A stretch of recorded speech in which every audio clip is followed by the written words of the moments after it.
Welcome, here I've got VIVO Y72 5G and I'm gonna show you how to record the slow motion video at this device.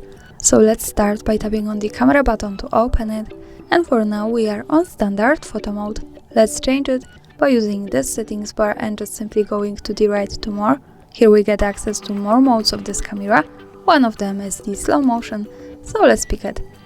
Here we are. Now we can start recording this type of video by tapping on the big shutter button. So let me start to show you how it works.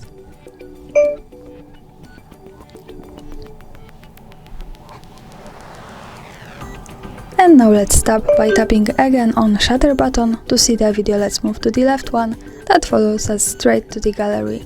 And this is our video. Let's play it by tapping on the center. And this is how the slow motion video looks like at this device. Thanks for watching, subscribe our channel and leave the thumbs up.